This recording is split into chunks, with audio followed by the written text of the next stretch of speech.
Hi అండి, welcome to my channel. ఈరోజు ఎలా ఉందనేది చూద్దామండి. 29వ తారీఖు 4వ నెల 2025. అదేవిధంగా మంగళవారం.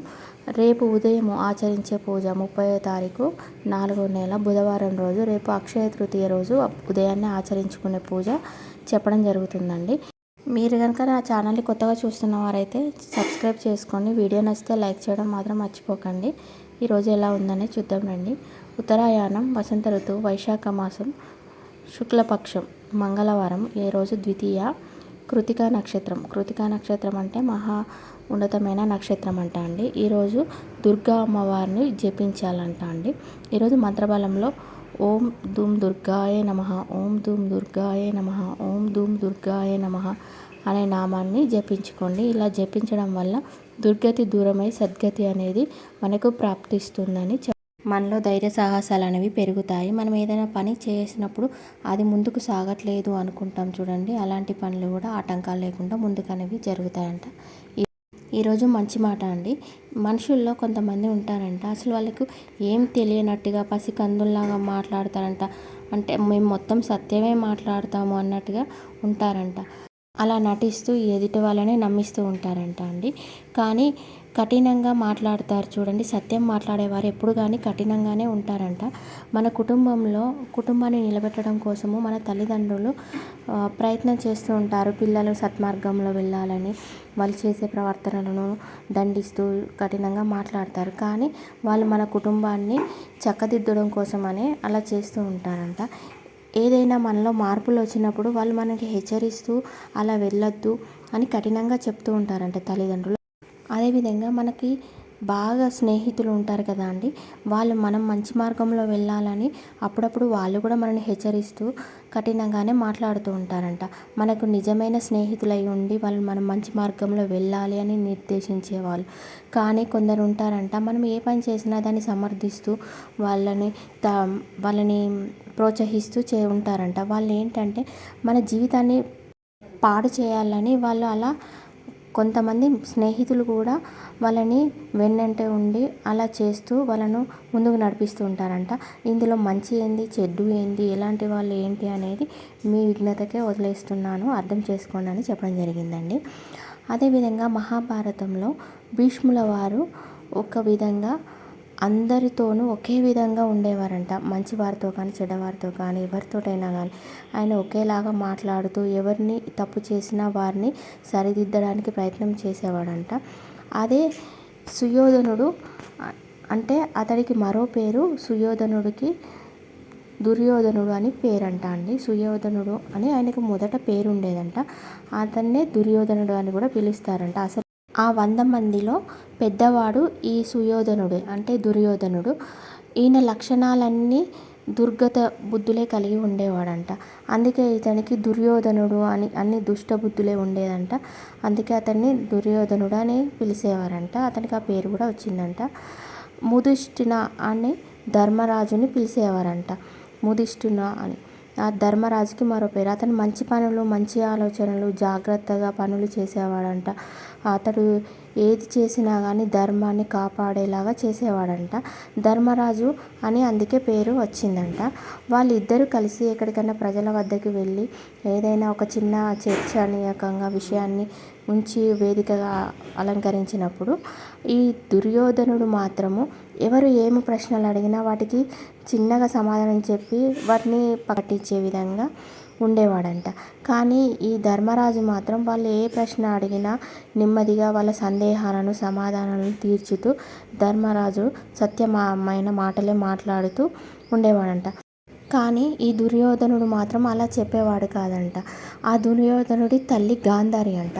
ఆ గాంధారి తమ్ముడు శకునుడు అంట. ఇతడు శకునుడి మాటలు విని శకుడి పెంపకంలో పెరిగినాడు కాబట్టి అతడి బుద్ధులు అనేవి ఈ దుర్యోధనుడికి బాగా అబ్బి అతడు అన్నీ అవే మాట్లాడేవాడంట. ఇప్పుడు వేదిక జరిగినప్పుడు ప్రశ్నలు ప్రజలు వేసినప్పుడు ఆ సందేహాలను ధర్మరాజు తీర్చున్నప్పుడు ఈ దుర్యోధనుడు ఉన్నాడు కదా, అతను మాత్రం ఏదో ఒకటి ఆయనకి విరుద్ధమైన మాటల్లాగా మాట్లాడుతూ విరుద్ధమైన పనులను చేస్తూ ఉండేవాడంట.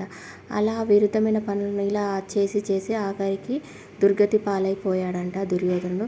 ధర్మరాజు మాత్రం సత్య మార్గం ఎన్నుకొని మంచి పేరును సాధించాడంట అండి. ఇలాగే జనాలలో కూడా మన మధ్యలో మెదిలే వాళ్ళు కూడా ఇలాగనే ఉంటున్నారంట.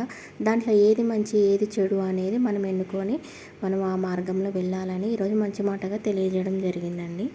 అదేవిధంగా రేపు ఉదయాన్నే లక్ష్మీ గణపతిని పూజించుకోండి. పూజించుకున్నాక రుణ విమోచక స్తోత్రాన్ని చదువుకోండి. అలా చదవడం వల్ల ఆ అప్పుల బాధలు అనేవి తగ్గిపోతాయంట. రేపు బంగారము వెండి కొనాలని ఏం లేదంట అండి. అది మీ ఇష్టపూర్వకంగా కొనుక్కునేవారు కొనుక్కోవచ్చు, లేదంటే లేదంట అండి. అది సాంప్రదాయంగా వెనకండలో వచ్చిందని అయితే ఆచారం ఏం లేదంట. మీ ఎల్లుబాటును బట్టి చూసుకోండి అని చెప్పడం జరిగిందండి. రేపు అక్షయము అంటే అక్షయ తృతీయ రోజు ఎన్నో శుభకార్యాలు అనేవి జరిగినాయంట. ఆ రోజే గాంధారికి పెళ్ళి కూడా జరిగిందంట. అక్షయ తృతీయ రోజే పరశురాముడు జన్మించాడంట. అక్షయ తృతీయ రోజు నాడే అక్షయ పాత్రను పాండవులకు శ్రీకృష్ణ వారు అందించారంట. అలా ఎన్నో మంచి విషయాలు జరిగినాయంట. ఆ రోజు ఏది చేసినా కానీ అక్షయమయం అవుతుందని చెప్పడం జరిగిందండి. అక్షయ ఫలము మనకు దక్కాలంటే మంత్రజపం అన్నా చేయండి. పొద్దున లేచి ఏ మంత్రమైనా జపించడం వల్ల దానివల్ల మనకి అక్షయం అనేది కలుగుతుంది. లేకుంటే దాన ధర్మాలన్నా చేయండి, లేదంటే అన్నదానం అన్నా మీరు ఏదైనా గుళ్ళో చేయండి, లేదంటే గోవుకి గ్రాసంగా ఏదైనా తినిపించండి, లేదంటే మీరు కుదిరితే నది స్నానము సముద్ర స్నానము ఆచరించడం వల్ల మనకి అక్షయం అయిపోయి ఎన్నో జన్మల పుణ్యం అనేది మనకి కలుగుతుందంట అండి. అదేవిధంగా ఒకవేళ మీరు స్నానం ఆచరించిన వారైతే స్నానం ఆచరించినాక వెంటనే వెళ్ళి దేవాలయంలో 2 దీపాలు వెలిగించండి. ఏదైనా దేవాలయంలో మీ ఇంట్లో పిల్లలు అందుబాటులో ఉంటే, స్కూల్స్ లేవు కాబట్టి పిల్లలు కూడా వెళ్ళి గుళ్ళో మీకు దీపాలు వెలిగించడం వల్ల వాళ్ళకి అక్షయమయమైపోతుందంట వాళ్ళ జీవితం అంతా. అదేవిధంగా భార్యాభర్తలు ఇద్దరు ఉన్నవారు అయితే రామాలయంకి వెళ్ళండి, లేదంటే విష్ణుమూర్తి ఆలయంకనే వెళ్ళి 2 దీపాలనన్నా వెలిగించండి. ఒకవేళ సంతానం కాని వారు ఉంటారు కదా అండి, అలాంటి వారైతే సత్సంతానం కోసము సంతానం కావాలని, లేకపోతే వంశాభివృద్ధి జరగాలని, సంతానము మంచి అభివృద్ధి మార్గంలో వెళ్ళాలి అనుకున్నవారు సుబ్రహ్మణ్య స్వామికి టెంపుల్కి వెళ్ళి అక్కడ 2 నెయ్యి దీపాలన్నా వెలిగించండి. మనకి గురుబలం మంచిగా లేని వారు ఉంటారు కదా అండి, ఆ గురువు అనుగ్రహం కలగాలి, గురు బలం మనకు పెరగాలి అనుకున్నవారు గురు దేవాలయంకి వెళ్ళి దీపాలనన్నా వెలిగించండి. లేదంటే ఆంజనేయ స్వామి గుడికి వెళ్ళి మనకు ధైర్యము, ఆరోగ్యము, బలము, బుద్ధి కలగాలి అనుకున్నవారు ఆంజనేయ స్వామి గుడి కన్నా వెళ్ళి దీపాలను వెలిగించండి. ఇలా మీకు ఏది ఇష్టదైవం ఉంటే ఆ దైవం దగ్గరికి వెళ్ళి దీపారాధన చేయడం వల్ల అది అక్షయమయం అయిపోయి సంవత్సరం అంతా అనుకూలంగా ఉంటుంది. సంవత్సరం అంతా ఎదురు చూడంగా వచ్చిందే అక్షయ తృతీయ అంట అండి. ఆ రోజు మనము ఏది జపించినా ఏది చేసినా అది పుణ్యఫలంగా మారి మనకే అనుకూలంగా ఉంటుందంట అండి. అదేవిధంగా రేపు ఉదయాన్నే ఆచరించవలసిన పూజ అండి. రేపు ఉదయము 30వ తారీఖు బుధవారము, రేపు రేవతి నక్షత్రం ఉంటుంది కాబట్టి ప్రతి ఒక్కరు ఈ పూజని ఆచరించుకోండి. రేపు ఉదయాన్నే లేచి చక్కగా స్నానాన్ని ఆచరించి ఇంట్లో తల్లిదండ్రులు ఉంటే ఆ తల్లిదండ్రులకి పాద నమస్కారం అనేది చేసుకోండి. ఒకవేళ తల్లిదండ్రులు లేనివారు గురువుకి నమస్కారం చేసుకోండి. గురువుకి నమస్కారం చేసుకున్నారంటే తల్లిదండ్రుల తర్వాత గురువు దైవం కాబట్టి గురువుకి నమస్కారం అనేది చేసుకోండి. ఒకవేళ మీకు ఎవరు అందుబాటులో లేకుంటే పితృ సమానులైన వారికైనా పాద నమస్కారం చేసుకోండి. చేసుకోవడం వల్ల పుణ్యఫలం అనేది మనకు దక్కుతుంది. అది అందరూ ప్రతి ఒక్కరూ ఆచరించుకోండి. ఇంట్లో ఎవరో ఒకరైతే పెద్దవారు ఉంటారు కదా, ఖచ్చితంగా చేసుకోండి. ఆ పుణ్యఫలం అనేది వాళ్ళను ఆశీర్వదించడం వల్ల మనకు కలుగుతుంది. తర్వాత మీరు ఇంటిని శుభ్రం చేసుకుంటారు కదా అండి. శుభ్రం చేసుకున్నాక కొన్ని నీరు తీసుకొని దాంట్లో గోమూత్రము, కొంచెము గంధము వేసి దాంట్లో ఒక 4 తులసి దళాలు వేసి ముందు గుమ్మం పైన మన మెయిన్ దర్వాజా ఉంటుంది కదా దానిపైన ప్రోక్షణ చేయండి. తర్వాత ఇల్లంతా ప్రోక్షణ చేయండి. అలా చేసిన తర్వాత పూర్వపు దిశలా ఉండేలాగా దేవుళ్ళని పెట్టుకోండి. అంటే మీరు ఇదివరకు ఏ వైపు చూసినా ఇంట్లో చిత్రపటాలు, రేపు మాత్రము పూర్వపు దిశలాగా ఉండేలాగా వాళ్ళ ఫేస్లను పెట్టుకొని మనము ముందుగా ప్రోక్షణ చేసుకున్నాం కదా, తర్వాత అష్టదళ ముగ్గన్న వేసుకొని దానిపైన లక్ష్మీనారాయణలను, గణపతిని విగ్రహాన్ని కానీ ఫోటోని కానీ పెట్టండి. పెట్టిన తర్వాత తామర పువ్వులను తీసుకొచ్చి, మీకు అందుబాటులో ఉండి తామర పువ్వులు దొరికితే ఆ తామర పువ్వులతోటి లక్ష్మీదేవతని అర్చించుకోండి. తర్వాత విష్ణుమూర్తిని తులసి దళాలతోటి అర్చించుకోండి. అలా అర్చించుకున్న తర్వాత కనకదార స్తోత్రాన్ని పఠించండి. పఠించి సుగంధ పరిమళ పువ్వులు ఏవైనా ఉంటే ఆ పువ్వులతోటి కూడా అర్చించుకోండి. ఇలా చేసిన తర్వాత ప్రతి ఒక్క సుహాసిని మహిళలు ఉంటారు కదా, స్త్రీలు, వాళ్ళు పసుపులు ఇట్లా గుండులాగా దొరుకుతాయంట అండి. అవి తెచ్చుకొని, అంటే పసుపు వేర్లతోటి మనకు దొరుకుతుందంట. దాన్ని తెచ్చి ఒక మర్మంలో పెట్టి దానిపైన ఇంకొక మర్మము పెట్టండి.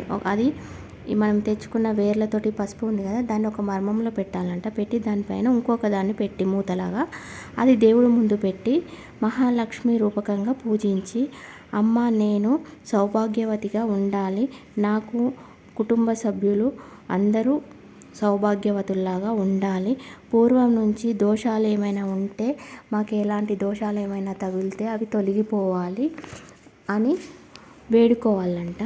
నేను ఆచరించే పూజ ఫలము పుణ్యఫలంగా మారి అది అక్షయంగా కావాలి అని మనము అమ్మవారి ముందు సంకల్పన చేసుకోవాలంట అండి.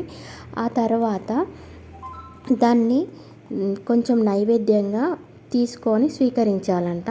తర్వాత మీకు ఒకరోజు తీరికగా ఉన్న రోజు దాన్ని తీసి దాన్ని చూరగా చేసి దాన్ని లేపనంలాగా, మనం స్నానం ఆచరించే ముందు లేపనంలాగా రాసుకొని స్నానం అనేది ఆచరించడం వల్ల సౌభాగ్యవతుల్లాగా ఉంటారంట. ఉన్నంతకాలం నిండు నూరేళ్ళు సౌభాగ్యవతుల్లాగా ఉంటారంట అండి.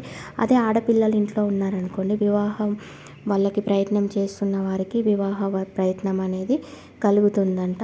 వివాహ ప్రాప్తి కలిగి మంచి సంబంధాలు అనేవి ప్రాప్తిస్తాయంట.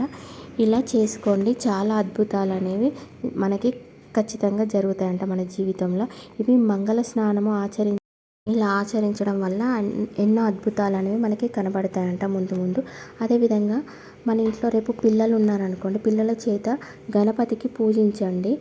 వాళ్ళ చేతితోటి అర్క పుష్పాలని గణపతికి సమర్పించుకోవాలి. సమర్పించిన తర్వాత పుస్తకాలు, వాళ్ళు చదివే పుస్తకాలు ఉంటాయి కదా, అవైనా కానీ కొత్త పుస్తకాలు కానీ రేపు పూజా గదిలో పెట్టి పూజించండి. అలా చేయడం వల్ల పిల్లలు విద్యలో రాణిస్తారండి. అదేవిధంగా చిన్నపిల్లలు ఉంటారు కదా, వాళ్ళని రేపు అక్షరాభ్యాసం చేయించాలంట అండి. అలా చేయించడం వల్ల జ్ఞానము అభివృద్ధి అవుతుందంట, అక్షయం అవుతుందంట. అక్షరాభ్యాసం రేపు చేయించడం వల్ల వాళ్ళు చాలా విద్యలో, జ్ఞానంలో రాణిస్తారంట. కాబట్టి కుదిరితే రేపు అక్షరాభ్యాసం కూడా చేసుకోండి అని చెప్పడం జరిగిందండి. ఇదంతా అయిపోయిన తర్వాత రేపు నవధాన్యాలు తెచ్చుకొని ఆ నవధాన్యాలని బాగా పౌడర్ లాగా చేయాలంట. చేసి దాని తర్వాత దాంట్లో కొంచెం సాంబ్రాణి కలిపి, నెయ్యి కలిపి అదొక ముద్దలాగా చేసుకోవాలంట. చేసిన తర్వాత ఒక ఆవు పిడకని నిప్పులాగా చేసి మనం ముందుగా చేసిన ముద్ద ఉంది కదా, దానిపైన ఉంచాలంట.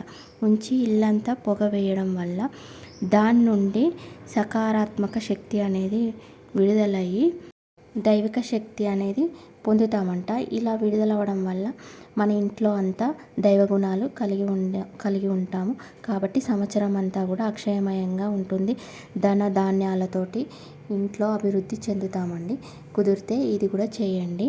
అదేవిధంగా రేపు బంగారం కొనలేని వారు ఉంటారు కదా, అలా బంగారం కొనలేని వారు అని బాధపడకండి. వాళ్ళంట ఒక చిన్న పసుపు కొమ్మును తీసుకొచ్చుకొని దాన్ని ఒక పసుపు కలర్ గుడ్డలో పెట్టేసి కొన్ని గోధుమలు తీసుకొని దాన్ని ఒక చిన్న మూటలాగా కట్టి మీరు పూజించే పూజా గదిలోనన్నా పెట్టండి.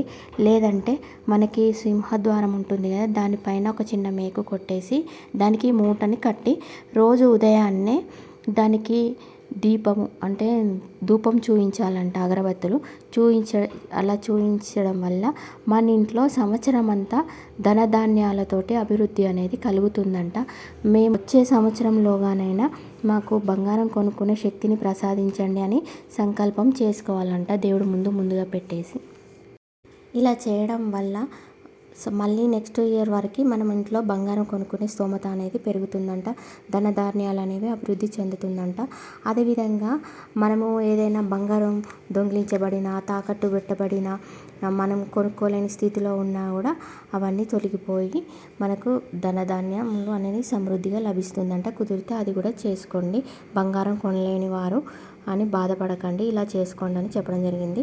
బంగారం కొనడం అనేది సాంప్రదాయం ఏం కాదంట అండి. ఉంటే కొనుక్కోవచ్చంట, లేదంటే లేదంట అండి. లేనివారు ఇలా చేసుకోండి. ఇలా రేపు ఉదయాన్నే చక్కగా ఎవరికి అనుకూలమైన పూజ వాళ్ళు ఆచరించుకోవడం వల్ల సంవత్సరం అంతా అక్షయమయం అయిపోతుందండి. కుదిరితే మీకు అనుకూలమైన పూజని మీరు ఆచరించుకోండి. అదేవిధంగా కృతికా నక్షత్రంలో పుట్టిన అమ్మాయిలు అబ్బాయిలు కానీ 1వ పాదంలో 2వ పాదంలో 3వ పాదంలో జన్మించిన వారికి ఎలాంటి దోషం అనేది ఉండదంట అండి. కానీ 4వ పాదంలో జన్మించిన వారికి మాత్రం సంవత్సరంలోపు పరిహారం అనేది చేయించుకోవాలంట. వాళ్ళకి తల్లికి ఏదైనా దోషం అనేది ఉంటుందంట. కాబట్టి సంవత్సరంలోపు పిల్లలకి మాత్రమే పరిష్కారం అనేది చేయించుకోవాలంట. ఇది పెద్ద సమస్య ఏం కాదంట. ఈరోజు చిన్నగా తెలియజేయడం జరిగిందండి దీని గురించి. అదేవిధంగా ఈరోజు సాయంత్రం ఆచరించవలసిన యోగక్షేమం అండి. ఈరోజు సాయంత్రము ఆంజనేయ స్వామికి నీలిరంగు పుష్పాలతోటి అర్చించుకోండి, లేదంటే తులసి దళాలతోటన్నా అర్చించుకోండి.